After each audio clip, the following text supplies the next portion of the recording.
विद्यार्थी मित्र नमस्कार. विद्यार्थी मित्र हो, 11वी अकाउंटिंग अँड ऑफिस मॅनेजमेंटच्या विद्यार्थ्यांना परत थेरी सेकंडचा आपण सुरुवात करू. तत्पूर्वी आज कोजागिरी पौर्णिमा आहे. सगळ्यांना कोजागिरी पौर्णिमेच्या हार्दिक शुभेच्छा देतो. आणि सकाळी मी कॉस्टिंगचं लेक्चर पाठवलेलं होतं, त्याची माहिती मी सांगितली होती, ओरिजिनल बाय कॉस्ट वगैरे. आणि दुपारी अकाउंटचं तुम्हाला व्हॉट्सअपवर एक टॉपिक पाठवलेला होता, double entry book keeping system. त्याची माहिती मी सांगतो. त्याच्यामध्ये टॉपिक आहे क्लासिफिकेशन ऑफ अकाउंट्स.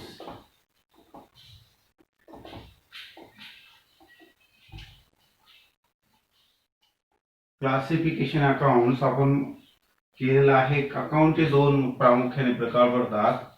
दुसरं पहिलं जे आहे पर्सनल अकाउंट आणि दुसरं जे आहे इम्पर्सनल अकाउंट. पाठवलेलं आहे तुम्हाला मी इम्पर्सनल अकाउंट. अकाउंटचे दोन प्रकार पडतात, पर्सनल अकाउंट आणि इम्पर्सनल अकाउंट.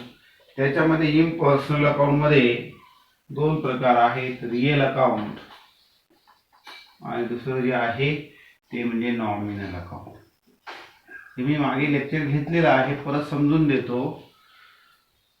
अकाउंट मध्ये हे जे पर्सनल अकाउंट, रिअल अकाउंट आणि नॉमिनल अकाउंट. आता या पर्सनल अकाउंट म्हणजे काय? Personal account means persons, artificial person असतात. पर्सन मध्ये काय येणार? पर्सन येणार, व्यक्तिगत नावं, बँक ऑफ बँका, युनियन बँक किंवा स्टेट बँक, अशा वेगवेगळ्या बँका आर्टिफिशियल ज्या आहेत त्या. नंतर चॅरिटेबल ट्रस्ट, प्रीपेड इन्शुरन्स वगैरे असे जे आहेत ते पर्सनल अकाउंट मध्ये येतात. पर्सनल अकाउंटची माहिती मी सांगितली आहे. पर्सनल अकाउंट म्हणजे काय? Accounts related to person. बघा, accounts related to person, firm, company etcetera are terms as personal account. The purpose of preparing the personal account is to ascertain the balance due to or due from person or organization. Personal account म्हणजे काय? Person, firm, organisation असे जे आहेत त्याचा समावेश जो आहे ह्या पर्सनल अकाउंट मध्ये होतो. दुसरं जे अकाउंट आहे रिअल अकाउंट. पर्सनल अकाउंट मध्ये वेगवेगळे प्रकारचे अकाउंट आहेत. दुसरं जे आहे impersonal account, other than personal account. Impersonal account म्हणजे काय? Impersonal account means all accounts other than personal account is called as impersonal account, may be divided in real account. आता रिअल अकाउंट म्हणजे काय बघा? Real accounts are the accounts which are related to tangible and intangible asset. Tangible and intangible asset of firms. This account is subdivided. जाऊ दे. Tangible asset, asset म्हणजे मालमत्ता, ते मी तुम्हाला concept मध्ये सांगितलेलं आहे. टँजिबल दृश्य आणि अदृश्य जे असेट, दिसणारे असेट आहेत. फर्निचर दिसतं, लँड अँड बिल्डिंग दिसते, प्लांट मशिनरी दिसते. असे जे आहेत ते टँजिबल असेट, दिसणारे असेट आहेत ते टँजिबल. आणि इनटँजिबल असेट म्हणजे काय? त्या दिसत नाही पण त्याची किंमत दिली जाते. लक्षात घ्या. उदाहरण गुडविल, ट्रेडमार्क, लक्षात घ्या. कॉपीराईट, हे तुम्हाला गुडविल हे कुठे दिसणार नाही, लक्षात घ्या. आता रिलायन्स हे हा एक सिम्बॉल आहे, तुम्हाला रिलायन्स हा कुठे वस्तू दिसणार नाही. किंवा कोलगेट हे तुम्हाला दिसणार नाही, पण ते नाव जे आहे त्या नावाला करोड रुपयाची किंमत आहे. असं जे आहे विमल कंपनी आहे किंवा व्हिडिओकॉन आहे, तुम्हाला ते लक्स साबण आहे, लक्षात घ्या.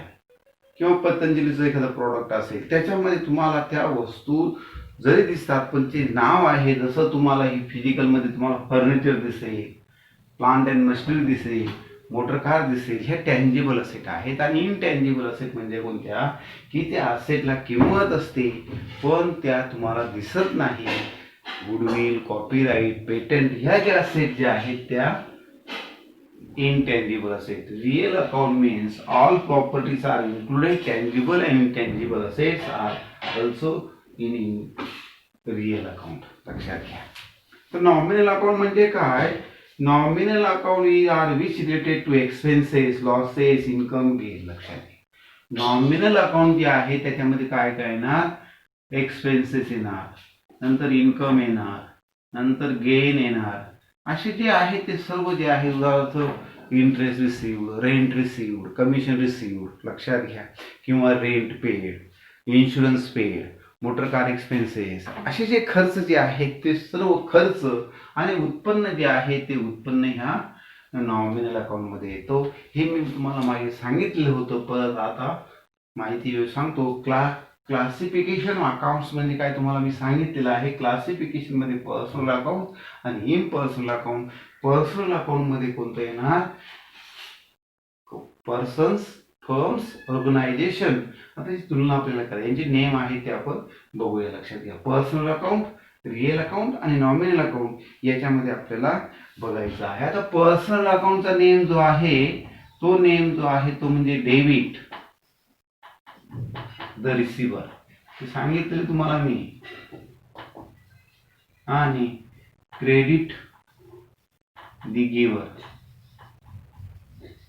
लक्षात घ्या, पर्सनल अकाउंटचा नेम आहे डेबिट द रिसिव्हर, पैसे मिळणारा, देणारा एक, मिळणारा आणि घेणारा, देणारा आणि घेणारा.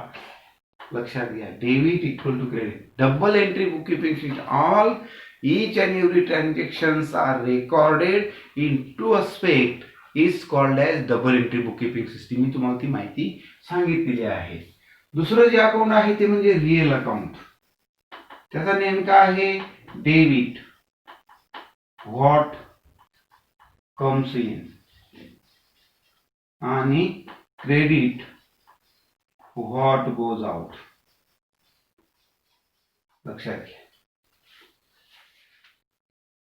या तीन जे अकाउंट आहेत, पर्सनल, रिअल आणि नॉमिनल, ह्या अकाउंटवर सर्व पुढे अकाउंटचा इफेक्ट होतात. लक्षात घ्या,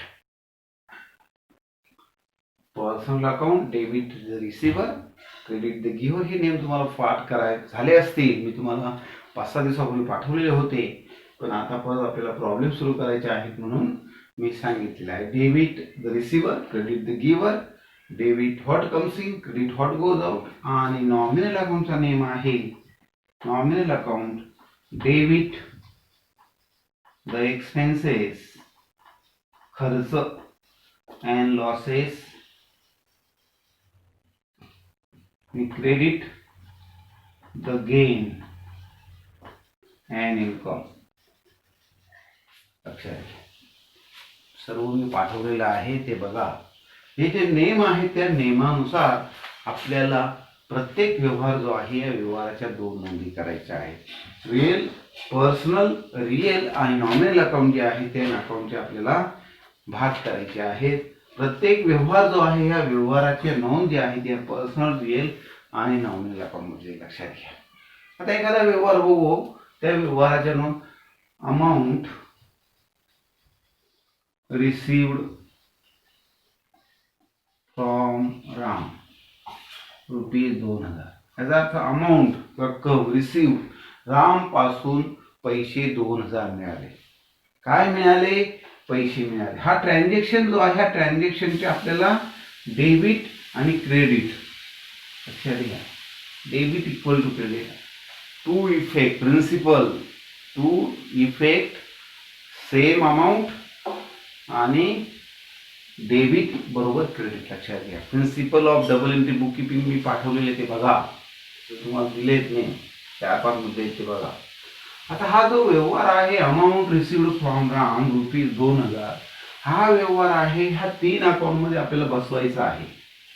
लक्षात घ्या, आता राम पासून पैसे आले. काय आले? पैसे आले. What debit what comes in. लक्षात घ्या, काय comes in? Cash comes in. लक्षात घ्या, काय झाला? हा डेबिट परिणाम झाला. रिअल अकाउंट प्रत्येक व्यवहार असा करायचा आहे. कोणी दिले? देणारा कोण आहे? राम. क्रेडिट द गिव्हर, देणारा. Credit the giver Ram. लक्षात घ्या, हा व्यवहार जो आहे या व्यवहाराच्या 2 इफेक्ट करायचे, पर्सनल, रिअल आणि नॉमिनल अकाउंट मध्ये जाईल. लक्षात घ्या, राम पासून पैसे मिळाले. पुढचा अजून एखादा व्यवहार, पेड टू XYZ 2000 XYZ ला पैसे दिले. कोणाला पैसे दिले? XYZ ला. डेबिट द रिसिव्हर, मिळा रिसिव्हर बेनिफिट, म्हणून डेबिट द रिसिव्हर हा debit, XY his debit person. काय गेली? What goes out? Cash goes out. Real account. लक्षात पे देणे. प्रत्येक व्यवहार जो आहे, प्रत्येक व्यवहाराच्या दोन ट्रान्झॅक्शन, जो प्रत्येक व्यवहार जो आहे, या व्यवहाराच्या दोन नोंदी करायच्या, डेबिट बरोबर क्रेडिट. अशा प्रकारे पर्सनल अकाउंट, रिअल अकाउंट आणि नॉमिनल अकाउंट आपले बघायचे आहेत. आता दुसरा अजून एखादा व्यवहार घेऊ. Paid rent ₹2000. भाडं दिलं. काय हे? खर्च आहे का उत्पन्न आहे? भाडं खर्च आहे. Debit the expenses. लक्षात घ्या. काय गेले? पैसे गेले. What goes out? Cash goes out. Real आणि नॉमिनल मध्ये वस्तू. लक्षात घ्या. असे जे व्यवहार आहेत, तो व्यवहार तुम्हाला प्रत्येक व्यवहाराच्या ज्या असेच नोंद आहेत त्या दोन नोंदी बघायच्यात. बघायचं. आता हा बघा, सोल्युशन मध्ये मी तुम्हाला एक प्रॉब्लेम पाठवलेला आहे. त्या प्रॉब्लेमवर आपण दोन इफेक्ट करूया. लक्षात घ्या. पहिला व्यवहार बघा. Ram started business 50,000. रामने 50,000 रुपयाचा पैसे टाकून धंदा सुरू केला. हा व्यवहार जो आहे, हा व्यवहार पर्सनल, रिअल आणि नॉमिनल मध्ये आपल्याला बसवायचा आहे. लक्षात घ्या. प्रत्येक व्यवहार तुमच्याकडे मी पाठवलेला आहे. दुपारी 2 वाजता तुम्हाला मी हा टॉपिक पाठवलेला आहे. त्यानुसार आपण प्रॉब्लेम बघू. कारण प्रॉब्लेम लिहून देण्यापेक्षा मी तुम्हाला प्रॉब्लेम पाठवतो, तो तुम्ही बघा आणि त्यानुसार अभ्यास करा. बघा, आता मी तुम्हाला सांगितलं रिअल अकाउंट, पर्सनल अकाउंट आणि nominal account. Debit the receiver, credit the giver, debit out comes in, credit out goes out, debit the expense losses, credit the gain and income. यानुसार प्रत्येक व्यवहार जो आहे, या प्रत्येक व्यवहाराच्या दोन नोंदी करायच्या. म्हणजे आपल्याला जे ट्रान्झॅक्शन जे आहेत ते अनालाइज करायचे असतात. म्हणजे कोणत्या अकाउंटवर कोणता परिणाम होतो ते बघायचं, तर तुम्हाला पुढे समजेल. अनालायझिंग किंवा आता बघा, हा एक प्रॉब्लेम तुम्हाला मी पाठवलेला आहे. तो बघा. Ram started business with cash ₹50,000. काय रे? रामने 50,000 रुपये कॅश टाकून धंदा सुरू केला. रामने जो व्यावसायिक जो आहे, जो पैसे व्यवसायामध्ये टाकतो, त्याला काय म्हणतात? कॅपिटल म्हणतात. तुम्ही बघितलं नसेल, capital. Capital means the owners of the business, the cash invested by the owners of the business is called as capital. For ते कॅपिटल कॅशच्या स्वरूपात असू द्या, गुडच्या स्वरूपात असू द्या, नंतर कोणत्याही स्वरूपात असू द्या.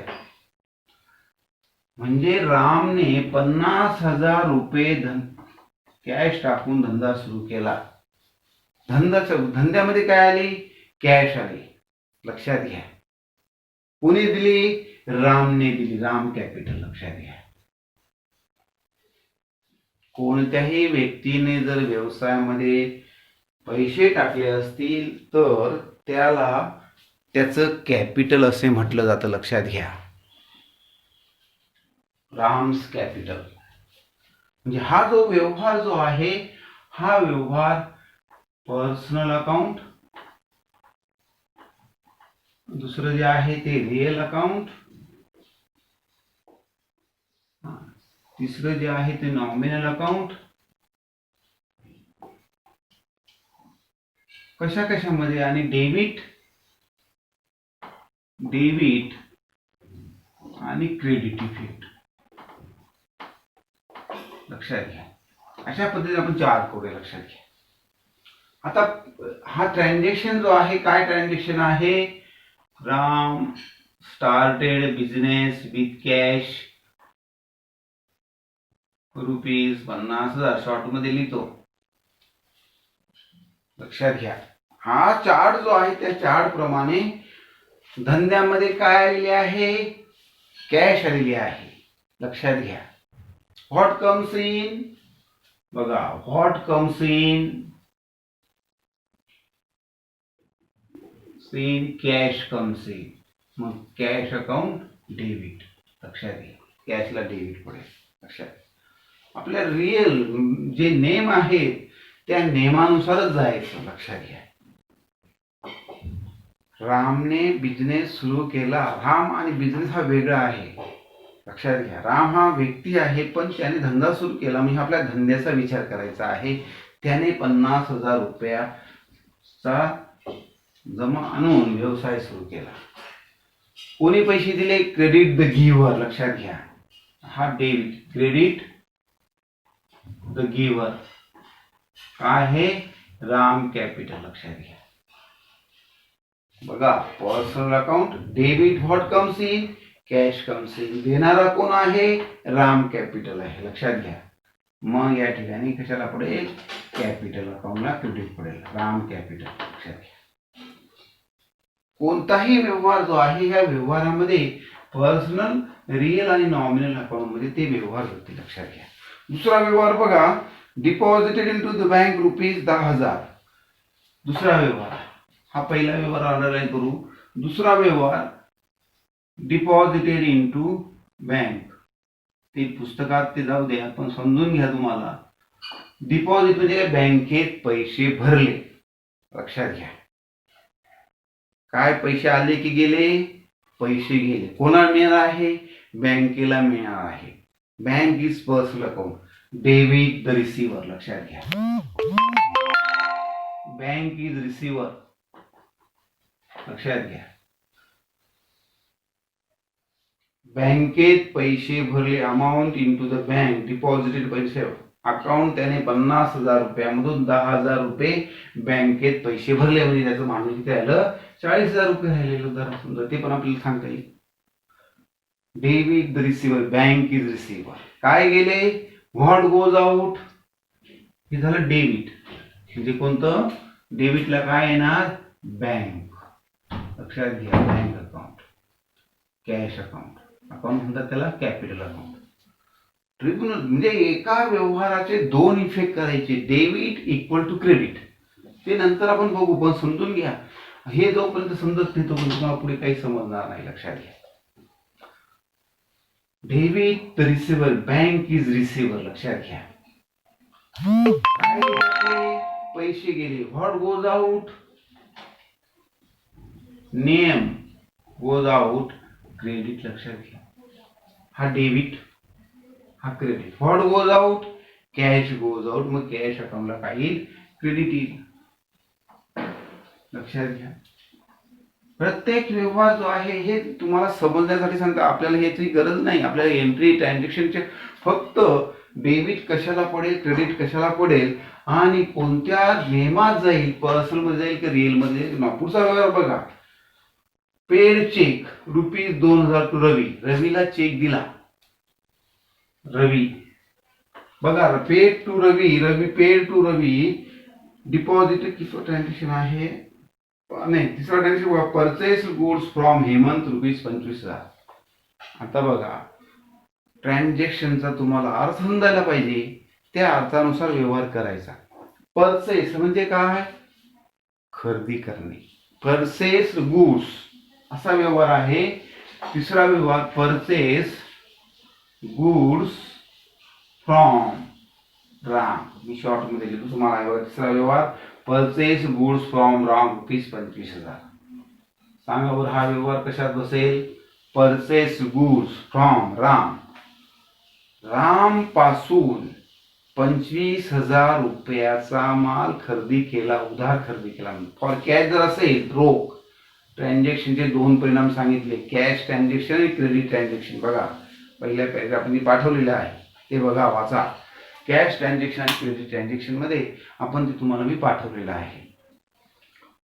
Purchase goods from Ram, personal, real आणि नॉमिनल मध्ये. परचेस गुड्स काय झाला? What comes in? Goods comes in. What comes in? Goods comes in, लक्षात घ्या. कोणी दिला? देणारा गिव्हर कोण आहे? म्हणजे गुड्सला काय पडेल? डेबिट पडेल किंवा परचेसेस गुड्स अकाउंट, लक्षात घ्या. परचेसेस अकाउंट दोन शब्द आहेत, ते नंतर आपण प्रॉब्लेम सुरू तेव्हा बघू. लक्षात घ्या. बघा, पहिलंच आहे म्हणून सांगतो, purchases of goods account debit, उधार खरेदी केला, माल खरेदी करायच्या दोन प्रक्रिया आहेत. एक कॅश ट्रान्झॅक्शन आणि दुसरा क्रेडिट ट्रान्झॅक्शन. यानुसार तो व्यवहार करायचा आहे. क्रेडिट द गिव्हर, देणारा कोण आहे? देणारा क्रेडिट कोण? हेमंत. Hemant account credit. लक्षात घ्या. अशा पद्धतीने प्रत्येक व्यवहार जो आहे तो प्रत्येक व्यवहार दोन इफेक्ट करायचे. ते म्हणजे काय की पर्सनल अकाउंट, रिअल अकाउंट आणि नॉमिनल अकाउंट. लक्षात घ्या. आता पुढचा व्यवहार आहे पेड चेक टू रवी. रवीला चेक दिला. कोणाला मिळाला आहे? Ravi. Debit the receiver. Person बघा, Ravi is receiver. Ravi account. Cheque दिला, पैसे दिले नाही, बँक क्रेडिट. क्रेडिट देणारी कोण आहे? चेकचे पैसे कोण देणार? बँक देणार. म्हणून बँक अकाउंट क्रेडिट. लक्षात घ्या. पर्सनल, रिअल आणि नॉमिनल.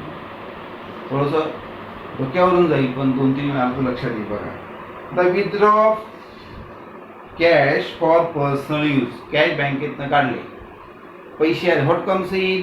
Cash comes in. लक्षात घ्या. पर्सनल वापरासाठी आले तर त्याला ड्रॉइंग म्हणतात. ड्रॉइंगची व्याख्या बघा.